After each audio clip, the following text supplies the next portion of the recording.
nosotros vamos a trabajar, ¿no? Eh, ese proceso o cómo se empieza a formar cuando uno atiende a un paciente neurológico, independientemente si es pediátrico o adulto, uno necesita tener un conocimiento o necesita tener una base, un fundamento neurológico. Y dentro de lo que es en la parte pediátrica, obviamente, cuando nosotros pensamos en el paciente pediátrico, cuando somos terapeutas del paciente pediátrico, esto inicia o uno suele pensar que inicia, digamos, en el momento de cuando son niños o solamente trabajamos hasta cierta edad, no sé, 5 o 6 años, o está como muy enfocado en esa parte, ¿no? Pero nosotros cuando pensamos en neurodesarrollo, ¿sí? Nosotros tenemos que tener en cuenta que el neurodesarrollo va desde el nacimiento hasta los 20 o 25 años, dependiendo pues el autor y obviamente también de cada persona, pero más o menos a esa edad, entre los 20 y 25 años, incluso algunos autores dicen que hasta los 30, es cuando se termina de formar ese sistema nervioso.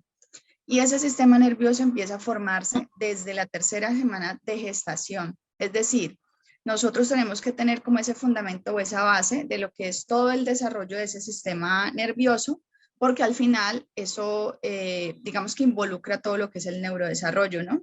Entonces, la definición como tal de neurodesarrollo es la maduración de todas las estructuras nerviosas, ¿sí? Desde que se empiezan a formar en esta parte neuroembriológica, en esta parte de vida prenatal, hasta que se termina de formar ese sistema nervioso. Entonces, la maduración de todas esas estructuras nerviosas y la adquisición progresiva de habilidades, ¿sí? En cada una de las áreas del desarrollo.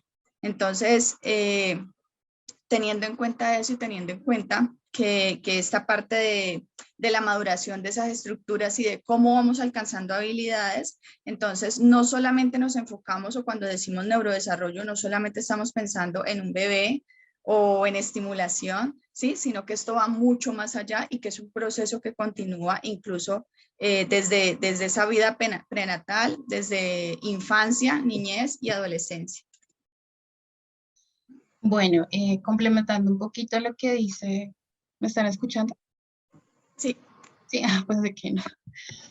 Complementando un poquito lo que dice mi compañera Andrea y digamos, yendo por el mismo hilo que ella acaba de mencionar, es un proceso también que es secuencial y dinámico. Como ella lo hablaba anteriormente, pues digamos que va desde el proceso embrionario hasta más o menos los 30 años de edad, cuando ya finaliza todo, pues lo que tiene que ver con la formación y demás, y pues no netamente, digamos, del desarrollo del sistema nervioso central, sino también haciendo referencia a conexiones. Si bien nosotros vamos a hacer énfasis en todo lo que confiere a pediatría, adicionalmente es un proceso, pues, no solamente dinámico, sino también que tiene que ver con las capacidades físicas que puede tener el infante para que lo puedan llevar a un desenvolvimiento funcional de todo lo que tiene que ver de sus hitos de desarrollo que más adelante vamos a hablar. De igual manera, pues ese proceso de desarrollo motor, a veces nosotros como fisioterapeutas tendemos a errar un poco en lo que confiera que pues vemos solamente el desarrollo motor grueso y nos olvidamos de las otras cosas que pues también son valiosas en un infante, que tiene que ver pues con el proceso de la percepción, el proceso también de lo que confiere al lenguaje, a la comunicación, que hace parte, que si bien un bebé no habla, pero pues tiene muchas manifestaciones para poderse comunicar, manifiesta de muchas formas para poderse comunicar con su mamá y pues, con sus pares también. Es importante también conocerlo. Entonces, digamos que eso también ustedes lo van a aprender porque muchas veces, pues nosotros decimos, bueno, queremos abordar un niño con temas con alteración neurológica, pero pecamos en no conocer ese desarrollo motor, primero desde la base de la normalidad para poder después abarcar niños con alteraciones neurológicas. Entonces, creo que es lo que podría complementar desde ahí. Sí, es súper importante eso que acaba de decir Marcela, porque es cierto, nosotros como oficio siempre nos enfocamos en la parte motora y el neurodesarrollo tiene otras, digamos que tiene 4 áreas importantes, ¿sí? Que son la cognitiva, la comunicativa, la motora y la socioafectiva y emocional. Y de esa forma nosotros, todas esas áreas siempre se intercomunican, siempre lo que sucede en una va a influir en la otra. Entonces nosotros no nos podemos enfocar solamente en la parte motora, sino tener en cuenta eso, que el neurodesarrollo involucra esas otras 4 áreas. Excelente. ¿Cuáles son los hitos del desarrollo neuromotor y sus alteraciones? Vale. Bueno, los hitos del desarrollo, nosotros siempre, yo les he dicho siempre a los estudiantes como, si ustedes ponen hitos del desarrollo en Google o ponen en un motor de búsqueda, siempre, casi siempre aparecen unas tablas, ¿no? Entonces, la tabla del primer mes, en esta área motora hace esto, en la área comunicativa hace lo otro, y casi que aparece como una guía, ¿no? Pero yo siempre les digo, los hitos del desarrollo, si bien estas son, digamos que son características que se han estudiado y que tienen un estudio científico detrás y que por lo tanto a partir de ahí han puesto como en el primer mes debe hacer esto a nivel motor, en el segundo mes debe hacer lo otro y así en cada área, nosotros no nos podemos guiar como terapeutas especialistas en el área pediátrica y neurológica solamente con estas tablas, sino que siempre nosotros tenemos que evaluar al paciente, ¿sí? Porque el hito del desarrollo es una guía. Y cuando nosotros hablamos de hitos del desarrollo, cuando hablamos desde la parte neuropediátrica, nosotros tenemos que tener en cuenta que estos hitos del desarrollo no se cumplen específicamente en un tiempo, pero sí tienen como un rango. Yo siempre les digo, piensen en un rango, ¿sí? Como un lapso de tiempo. ¿Por qué? Porque muchas veces decimos, sí, si no lo cumple, pues puede tener un retraso, ¿cierto? Pero otras veces decimos, no, cada niño va a su ritmo, pero eso también puede ser, digamos, como algo contraproducente, ¿sí? Porque entonces podemos confundir y pensar de que en muchas ocasiones no es que el niño va a su ritmo, no es que el niño, entonces, no es ni un punto específico en ese rango, aquí tiene que ser, o sea, el niño tiene todo este tiempo para hacerlo, pero tener muy en cuenta desde la evaluación y desde lo que nosotros vamos a intervenir en este niño, no solo desde tablas, de decir, bueno, ya pasó el tiempo, ¿sí? Ya pasó su rango de tiempo y no está alcanzando las habilidades. Entonces, a partir de ahí es que nosotros empezamos a observar, digamos, señales de alarma o signos de alarma que nos van a decir, bueno, aquí hay que intervenir, necesitamos evaluar porque ese niño está teniendo un retraso. Entonces, como tal, esos hitos del desarrollo son eso, unas habilidades y unas capacidades que va a alcanzar, ¿sí? Cada persona, cada bebé, cada niño, cada adolescente, dentro de todo su proceso, ¿sí? Estas habilidades en esas 4 áreas del desarrollo y su comportamiento, entonces él va a ir alcanzando habilidades. Eso es lo que se conoce como esos hitos del desarrollo, ¿no? Que son en cada una de las áreas del desarrollo. Pero tener en cuenta eso, ¿sí? Cuando nosotros vamos a evaluar, siempre hacerlo desde mirar primero todo el proceso y todo lo que involucra el paciente, ¿sí? Como, la persona que estamos evaluando, el niño que estamos evaluando, para poder identificar y para poder decir realmente si se está presentando una alteración en ese sistema nervioso. Y obviamente, como lo dijo mi compañera ahorita, es súper importante que nosotros tengamos claridad de cuál es el proceso o el desarrollo esperado, ¿sí? El típico, para nosotros poder decir, bueno, en este momento se está presentando un desarrollo atípico, en este momento se está presentando un retraso, ¿qué podemos hacer? ¿Cómo podemos intervenir? ¿Sí? Para poder definitivamente, pues, hacer un buen proceso de rehabilitación o un buen proceso de evaluación con estos pacienticos. Bueno, comentando un poquito lo que dice Andrea, sí, digamos que esas destrezas físicas, pues ustedes las van a observar o también las van a escuchar de los propios padres, porque pues muchas veces cuando los niños son llevados al especialista, pues no hacen lo que tienen que hacer o lo que hacen en casa, entonces hacen como quedar mal al papá o lo que digamos se sugiere a veces es que puedan hacer videos cortos o fotografiar en el momento que realizan como esas destrezas, ¿no? De otra manera, pues sí, hay digamos como lo mencionaba Andrea, algunas alarmas o algunas, digamos, se pueden presentar alteraciones debido a estas alarmas en donde pues el papá o los padres o digamos los cuidadores tienen que pues estar alerta a los posibles cambios, pero pues no siempre necesariamente tiene que ser una alteración del sistema nervioso central, porque muchas veces el desarrollo del niño está o siempre está influenciado pues por el ambiente, ¿no? Por el entorno, que eso es clave fundamental para un desarrollo adecuado. No es lo mismo un niño o un bebé que está sometido, por ejemplo, en un hogar de paso, al niño que está en un hogar con sus padres, con sus cuidadores, obviamente su desarrollo se va a ver afectado de una manera significativa. Entonces el entorno puede ser favorable o desfavorable de acuerdo pues a la condición del bebé o del niño. Entonces eso es lo que puedo complementar porque pues ya las otras cosas son muy netamente específicas de cada edad o de cada, sí, de cada edad cronológica de acuerdo como al estadio. Que eso ya lo vamos a mostrar en el diplomado, ¿no? Ya ahí nos vamos a hacer mucho más específicos para que puedan allí ustedes participar y puedan aprender ya desde cada momento, desde cada etapa. Sí, y lo otro es que digamos que nosotros lo podemos clasificar en varias etapas. Si bien de 0 al primer año de vida ocurren muchísimas cosas que puede ser significativa. De hecho, el desarrollo es casi que semanal, diario y demás. Entonces, Claro. digamos que por eso lo clasificamos en el primer estadio, que es como el primer año de vida. Y luego ya lo otro es más paulatino y digamos no va a ser tan acelerado como esos los primeros meses de vida del infante. Ujú. ¿Cuándo podemos decir que tiene un reflejo patológico? Vale, pues los reflejos patológicos como tal, primero es entender qué son, ¿no? Que el reflejo patológico es cuando se puede presentar, digamos que cuando hay una alteración en el sistema nervioso, ¿cierto? Entonces uno dice allí hay un reflejo patológico, ¿cierto? Pero hay que tener en cuenta que, digamos que cuando se está presentando esa maduración del sistema nervioso central, ¿cierto? Que vamos madurando eh, desde parte de médula espinal y va ascendiendo y se van integrando estos reflejos y se van adquiriendo habilidades.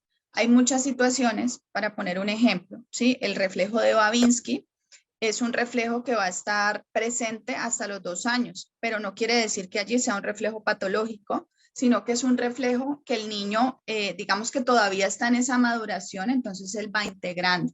Pero ya después de los 2 años, si se sigue presentando ese reflejo, pues ya uno dice, hey, sí se está generando una alteración en ese sistema nervioso porque no se ha integrado ese reflejo. Entonces, primero es eso, tener en cuenta que los reflejos pues son una señal o un signo de alarma que está presentando, que nos está indicando que algo está pasando en ese sistema nervioso. Y segundo, pues tener presente que hay algunos reflejos que son naturales, sí, que se pueden presentar con normalidad en ciertas etapas, pero que luego se deben integrar. Y si no se integran, pues ya se catalogan como patológicos. Bueno, pues de ahí creo que Andrea lo mencionó todo, digamos que esos reflejos que ustedes van a recordar con nosotras son los reflejos, como lo mencionaba, digamos, Andrea, o reflejos también primarios o primitivos que se conocen por, por esa, digamos, iniciación del sistema nervioso central, porque pues es lo más básico, y de ahí también se denomina que pues si predomina o prevalece, incluso ya cuando el niño pues avanza en sus estadios y posteriormente se convierte en adulto, y digamos en algún momento de su vida llega a tener alguna lesión, un trauma craneoencefálico, lo que sea, pues obviamente hace una involución y puede llegar a presentar esos reflejos que presentó durante su primer año de vida porque son reflejos primitivos, por eso se denominan de esa manera, pero que ya son reflejos patológicos. Excelente. ¿Cuántas escalas de valoración se trabajan en neurología pediátrica? Bueno, esa pregunta, Marcela, esa pregunta es súper extensa porque realmente hay muchas escalas de valoración. De hecho, hay escalas de valoración clasificadas, por ejemplo, para evaluar la marcha, para evaluar desarrollo motor, para evaluar, sí, o sea, vienen muchas. ¿Qué es lo importante ahí? Cuando nosotros hablamos de escalas de valoración, las escalas de valoración, si son escalas, ¿sí? Es un instrumento que ya ha sido estudiado, que ya ha sido investigado y que tiene una evidencia científica establecida, ¿sí? Entonces, si usted encuentra la escala y la escala dice, voy a poner ejemplos X, entonces la escala dice, no sé, por ejemplo, en esta escala tienes que evaluar X, Y y Z, y resulta que tú dices, ay, a mí me gusta X, Y y Z, pero a Z le voy a poner una A, ¿sí? O sea, la modifico un poquito. Entonces, cuando tú modificas una escala que ya está establecida, tú ya no podrías decir, por ejemplo, en el informe, ¿sí? Decir, utilice tal escala porque fue modificada, pero que tú puedes modificar y que tú puedes incluir datos, ¿sí? Pero no los puedes colocar dentro de la escala. ¿A qué me refiero? ¿A qué voy con esto? A que las escalas son instrumentos científicos, ya están establecidos, que muchas veces nosotros encontramos, y a mí me pasa, que encontramos una escala y uno dice, ay, esta escala como que le falta algo, ay, esta escala tiene 3 áreas del desarrollo, pero no evalúa la cuarta, ¿sí? Pero así fue como detallaron la escala y así quedó. Entonces, si uno va a mencionar, por ejemplo, una escala en un informe para decir o para dar un resultado, para emitir un resultado de un paciente, uno debe colocar los resultados y colocar la escala tal cual, ¿cierto? Pero que uno puede ajustarse o que uno puede decir, ¿sí?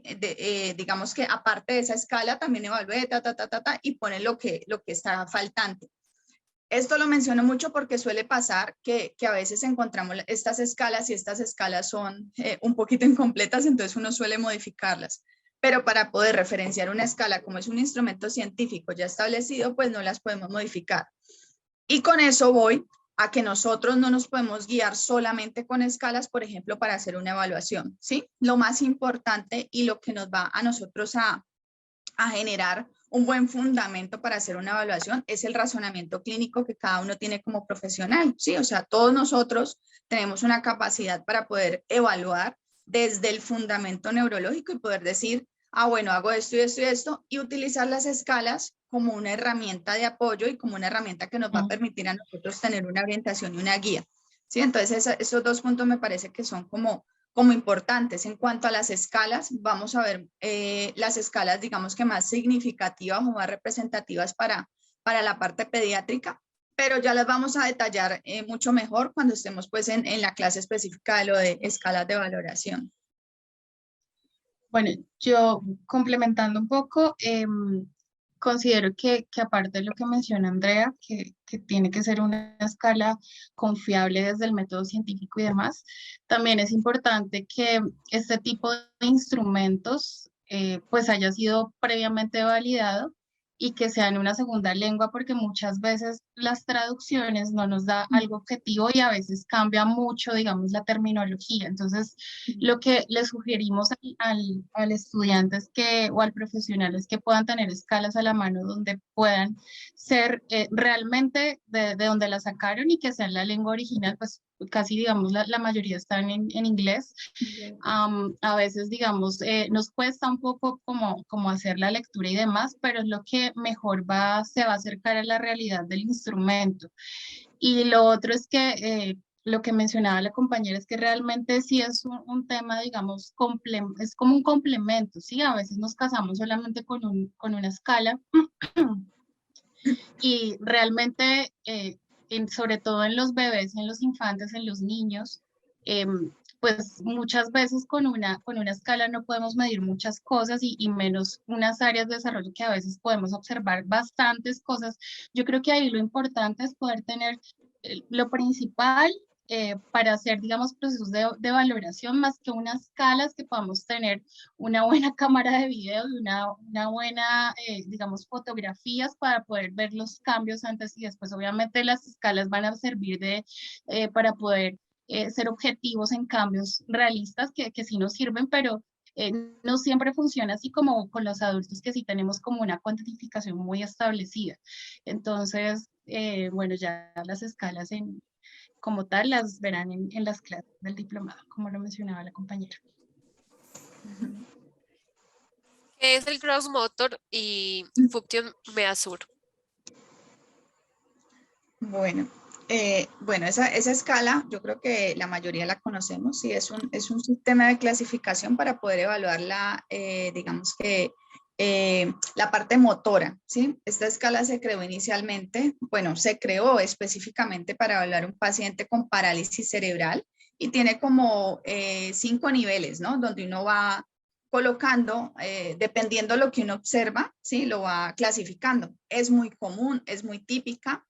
Pero lo mismo que ya venimos mencionando nosotras, la escala, digamos que establece ciertos parámetros desde la motricidad gruesa, pero que nosotros no nos podemos quedar solamente de decir, el niño está en el nivel 3, ¿sí? En la gross motor.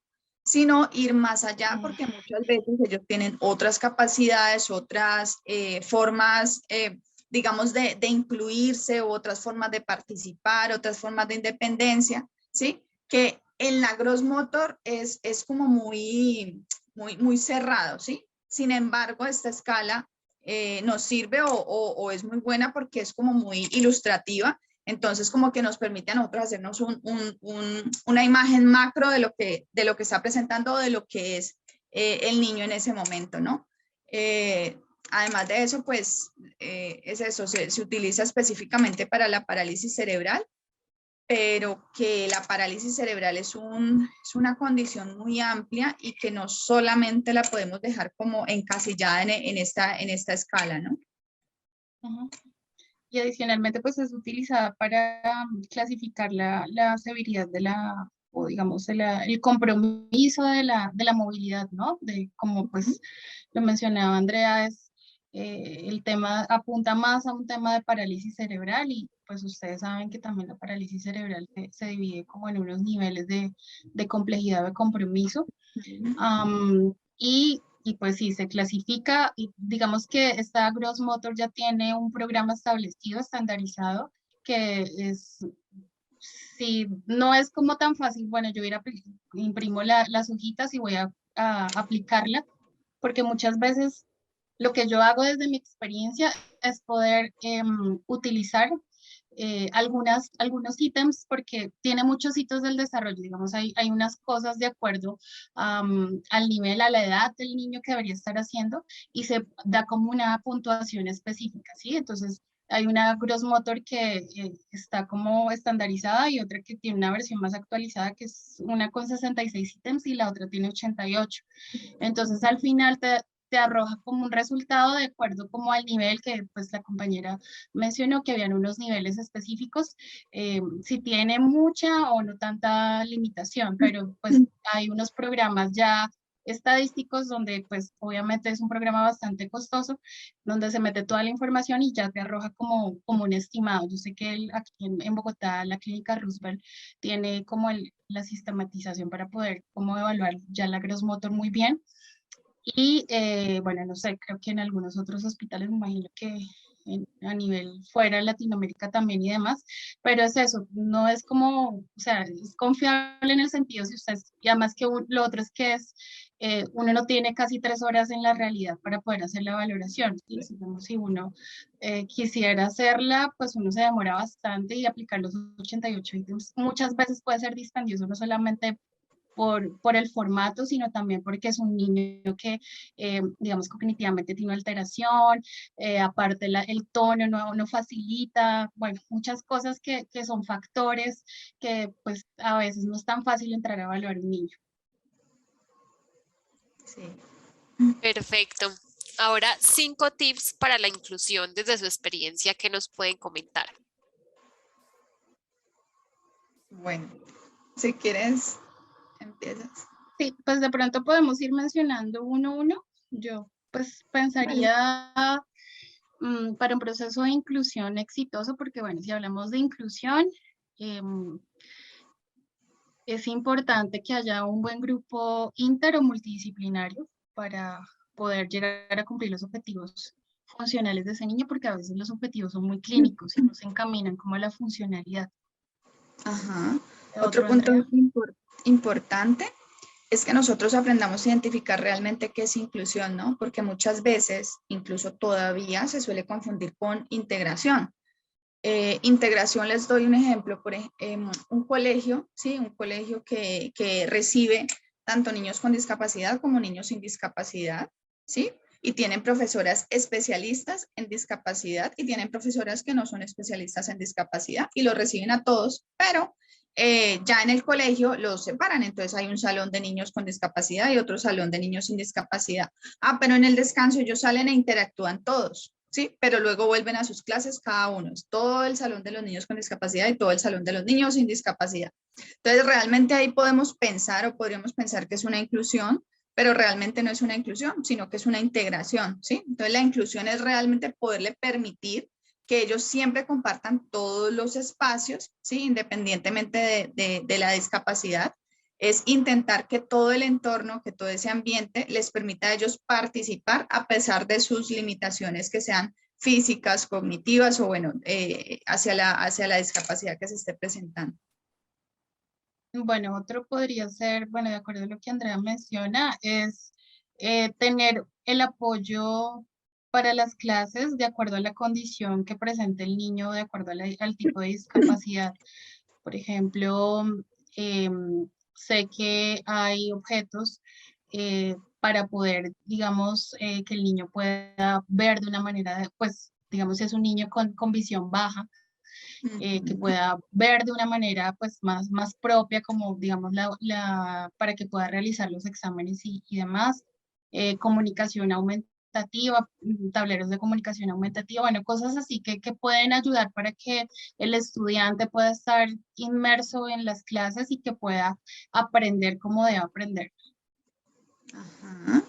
Y otro punto importante es digamos que las capacidades y el conocimiento que tengan los profesionales que van a interactuar con el niño. Hablo desde todas las áreas, ¿no? Desde el terapeuta, que el terapeuta realmente conozca, sepa tratar, sea un, digamos que experto, o que es por lo menos ese grupo interdisciplinar del que hablaba Marcela, pues que realmente sea un grupo que esté enfocado y que tenga un conocimiento claro en esa parte. Además de eso, también, por ejemplo, los docentes, ¿sí? ¿Por qué? Porque muchas veces pasa que nosotros como terapeutas, por ejemplo, estamos llevando un proceso con un niño, ¿cierto? Y nosotros lo estamos haciendo de una manera adecuada, conociendo esa condición de salud, cómo se trabaja, cómo se interviene. Pero resulta que los docentes quizás no tienen conocimiento o no saben cómo manejar y muchas veces lo hacen desde la forma en que ellos pueden, pero algunas veces eso puede, digamos que perturbar un poco el proceso de rehabilitación del niño. Entonces, digamos que algo importante es esa parte y que nosotros como terapeutas en algún momento podemos, por ejemplo, ir a los colegios o educar o intentar como compartir este conocimiento o hacer una charla o hacer una conferencia, algo que permita, digamos, ampliar un poco ese conocimiento. Lo ideal sería que cada uno de estos docentes o cada uno de los participantes dentro de todo ese grupo de intervención con los pacientes, pues estuviera formado, pero que si no está o que si no se está trabajando eso, que por lo menos nosotros como terapeutas intentemos, ¿sí? Promover eso y poder como educar un poco a todos los otros participantes de ese proceso de rehabilitación. Bueno, otro tip podría ser enfocar los objetivos de intervención, o sea, incluir a la familia o a los padres o a los cuidadores para poder plantear los objetivos de intervención, porque a veces, digamos, omitimos, nosotros solamente aplicamos como las escalas, la valoración, el objetivo final de intervención, mejorar la marcha. Acuérdense que los objetivos tienen que estar enfocados en la funcionalidad del usuario, del paciente. Entonces, siempre es importante involucrar a la familia, pues para saber ellos, pues qué quieren. Pues si bien uno como terapeuta, uno quiere que todos los niños caminen, pero ¿cuál es el objetivo real? Pues real y que sea un objetivo enmarcado en metas específicas, que sea medible, alcanzable y demás. Entonces, ahí es importante que la familia entre y que nos diga realmente qué es lo que quiere, porque muchas veces simplemente la mamá lo que quiere o el papá lo que quiere es que el niño se levante y pueda como agarrar el vaso para llevárselo a la boca, digamos que es una actividad funcional, ¿sí? Entonces, esas cosas las omitimos mucho porque a veces los objetivos están marcados solamente en cosas clínicas, entonces eso sería como otro tipo. Súper importante los objetivos SMART. Sí, así es. Ah, bueno, y un tip extra, obviamente, dentro de lo que, digamos que complementando esta parte, nosotros muchas veces nos enfocamos sí, en el paciente, en qué objetivos vamos a lograr, en cómo lo vamos a hacer, desde la parte clínica. Y muchas veces planteamos, digamos, los objetivos y el tratamiento pensando en un paciente en general y como en el trastorno, en la lesión, en la patología.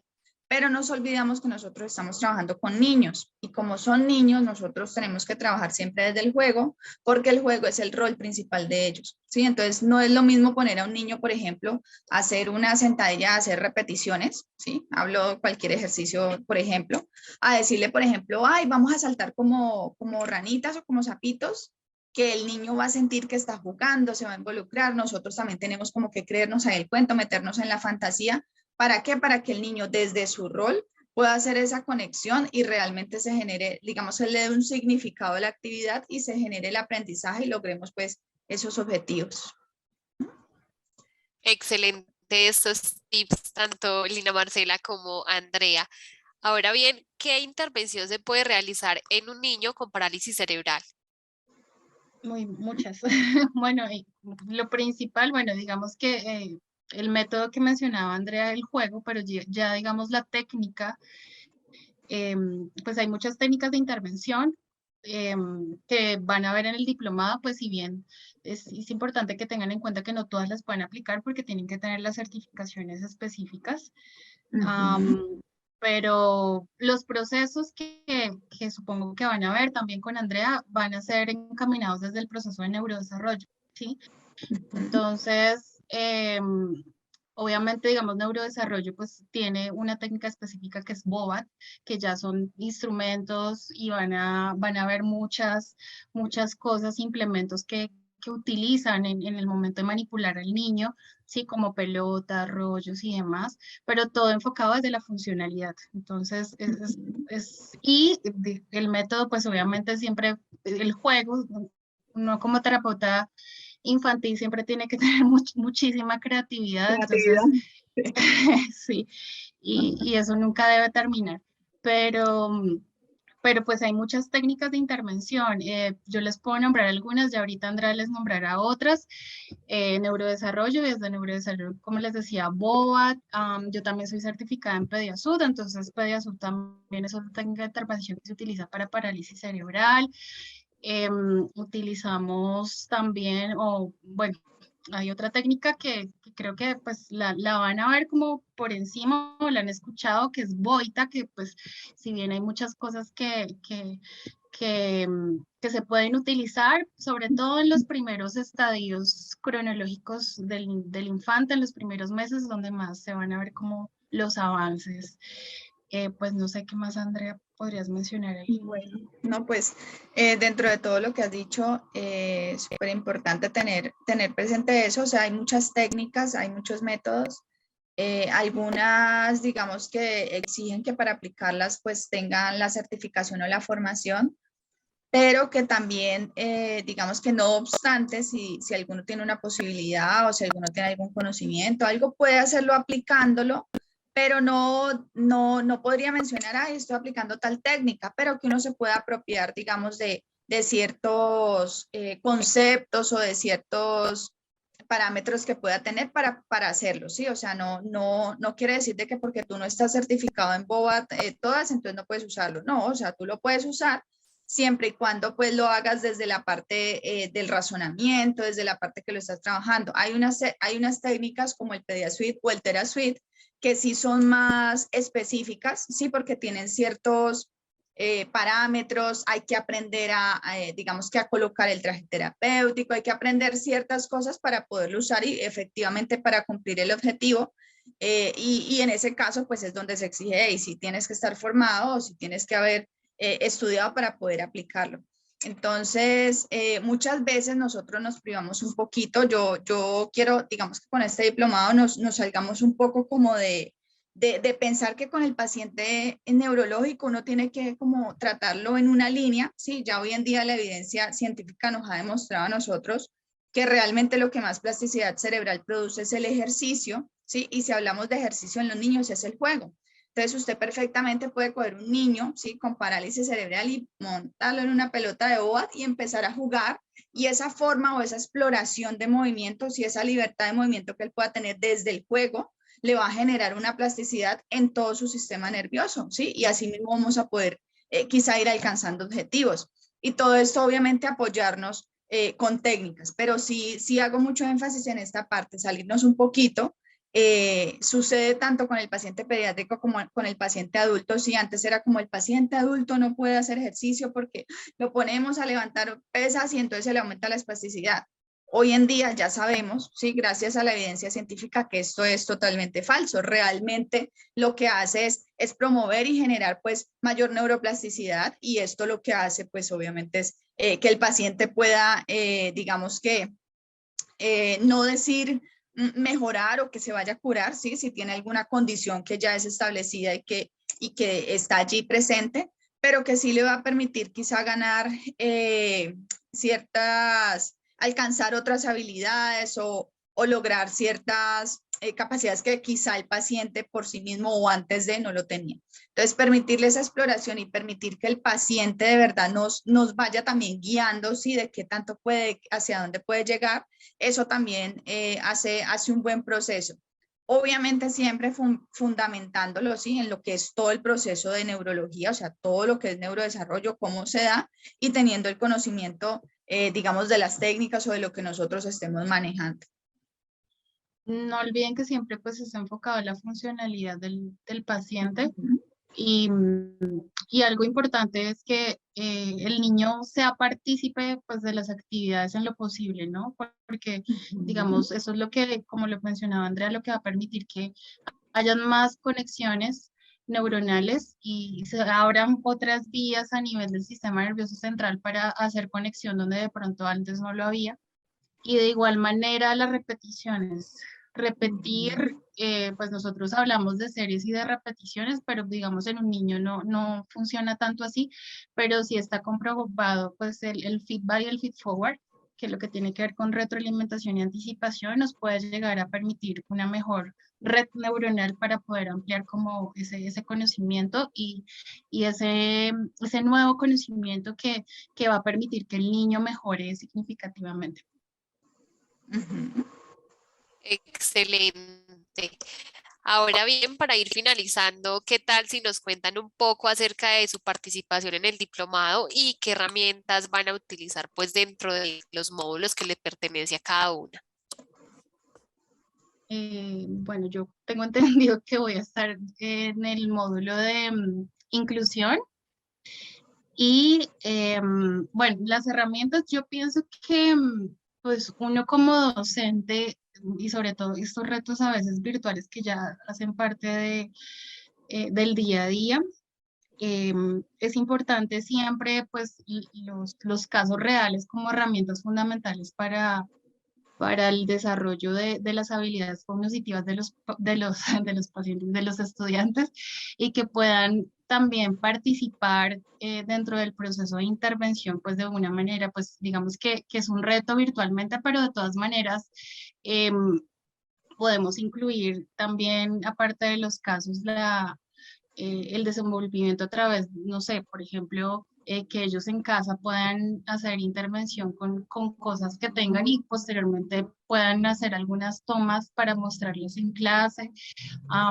Adicionalmente, también dentro del proceso, pues digamos, pues si hablamos de inclusión, hablamos de diferentes áreas, no solamente de una inclusión escolar, sino pues también en las diferentes áreas eh, del ser humano, como lo que tiene que ver con la parte, bueno, la parte social incluye todo, pero bueno, la parte cultural, la parte educativa, salud y demás, entonces es como poder ampliar este caso para que pueda como desarrollarlo de una manera adecuada y pienso que la parte también colaborativa grupal favorece también como esa integración de los conceptos.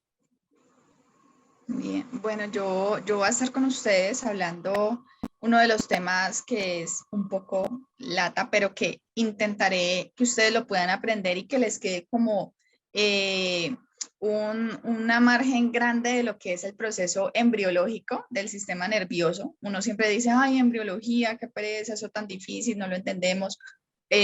Cuando lo ha visto en el pregrado, ¿sí? Pero lo que vamos a intentar, a pesar de que es un tema muy teórico, es que lo podamos ver a través de imágenes, de videos, de que lo puedan entender realmente, que ustedes piensen en embriología y ya se hagan una idea, ¿sí? No necesariamente aprenderse todo de memoria, ¿sí? Porque al final esto, uno ni siquiera cuando uno ya se vuelve especialista en el área se sabe específicamente a detalle, ¿sí? Pero uno logra mantener o uno logra tener como un proceso o una línea, ¿sí? De cómo se va dando ese proceso, cómo se va formando para tener esa claridad.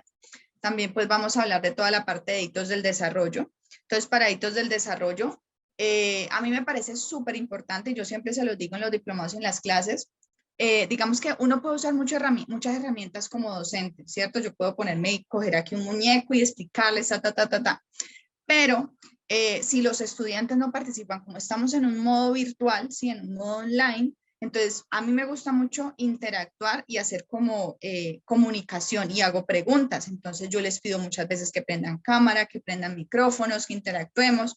Sé que en muchas ocasiones uno cuando está como recibiendo clase, uno suele a veces no preguntar por decir, ay, no, ¿será que yo creo que esta pregunta como que no es tan obvia o yo debería saberla o de pronto quizá no aplica, pero no, o sea, todas las preguntas, absolutamente todas las dudas, todo lo que uno quiera aportar, siempre eso va a ser beneficioso. ¿Por qué? Porque alguien lo menciona y entonces de ahí, por ejemplo, sale otro tema, ¿no? Y entonces cuando esto sucede así, entonces se pueden aplicar, o por ejemplo dicen, ay, yo tengo un caso de tal situación, entonces vamos a trabajarlo así, ¿qué piensan los demás? O sea, intentar de que a pesar de que es un modo online, nos sintamos como que realmente estamos en grupo, ¿sí? Como si estuviéramos participando. Entonces, si yo cojo, por ejemplo, el muñequito, entonces que todos estén allí, ay, sí, vamos a practicar, si nos surgen dudas, ¿sí? Y en la parte de evaluación fisioterapéutica en el paciente neurológico, como lo mencionó ahorita Marcela, es súper importante nosotros aprender a crear los objetivos, ¿sí? A desarrollar los objetivos, a entender la diferencia entre un objetivo general y un objetivo específico. ¿Por qué? Porque a partir de esos objetivos es como nosotros planteamos el plan de tratamiento, valga la redundancia, ¿sí? Si nosotros no tenemos una correlación entre esos objetivos y el plan de tratamiento, no estamos haciendo las cosas de manera, digamos que correcta, ¿sí? Eso tiene que estar hilado, tiene que estar enganchado. Entonces, siempre hacemos dentro de la clase un ejercicio, ¿sí? De objetivos, los planteamos y créanme, este ejercicio yo lo hice también como estudiante y cuando lo hice fue genial porque pude tener claridad de decir, ay, ya sé que es un objetivo, ya sé cómo plantearlo. O ya leo y digo, no, este objetivo no combina con este. No, este objetivo parece general, pero en realidad es específico. Aprende uno como a diseñarlo, ¿no? Y a partir de tener ese diseño, pues crear el plan de tratamiento. Y a partir de ese plan de tratamiento, poder crear o adaptar esa forma o esa actividad que yo voy a desarrollar desde el juego, ¿sí? Y en lo que tiene que ver con las escalas de valoración, pues vamos digamos que a conocer las más comunes, a conocer las más típicas, a conocer un poquito de todas ellas, pero siempre teniendo en cuenta como esa parte de siempre enfocarnos desde el razonamiento clínico, desde lo que cada profesional está observando y está evaluando. Excelente, perfecto. Les cuento, pues, como les comentaba al inicio, tanto Andrea como Lina Marcela son ponentes de nuestro diplomado internacional en pediatría ortopédica y neurológica. Entonces nos van a estar acompañando en todos estos temas que ellas acaban de comentar. Y algo muy importante para todas las personas que están conectados en este webinar es que les tenemos un obsequio. Recuerden que este diplomado es en modalidad online, inicia el próximo 19 de agosto al 5 de noviembre, qué pena. Entonces es un diplomado internacional por el cual van a recibir un diplomado internacional, valga la redundancia, avalado por Fisioterapia en Movimiento y nuestro aval internacional, que es la International Physical Therapy Group de Miami, Florida. También van a contar con acceso a nuestra aula virtual y nuestra aplicación móvil para poder estudiar y tener una comodidad en sus clases desde cualquier lugar en donde se encuentren. Allí también van a poder obtener el acceso a las grabaciones de todas las clases para que no se pierdan ningún contenido. Y la sorpresa que les tenemos es que tenemos un cupón de un 35% de descuento para inscribirse en este diplomado. Este cupón es solamente válido por 24 horas. El cupón es Pediatría 35 en mayúscula y sin espacios, como lo ven en la pantalla. Pueden comprar a través de nuestra página web o contactar a su asesor de confianza. Recuerden que pueden, perdón, recuerden que pueden encontrar nuestro contenido académico gratuito en Instagram y TikTok como Fisioterapia en Movimiento, en Facebook, LinkedIn y YouTube como Fisioterapia en Movimiento y en Twitter como Fisio Movimiento. Entonces les agradecemos a todos su participación. Recuerden el cupón válido solamente por 24 horas para inscribirse en este diplomado que va a estar genial, acompañado de estas dos ponentes y otros más ponentes que próximamente conocerán. Pueden comprarlo a través de nuestra página web o contactar a su asesor de confianza. Muchísimas gracias a ti, Andrea, y a ti, Lina Marcela, por este espacio, por brindarnos esta información tan útil y práctica para nuestra profesión.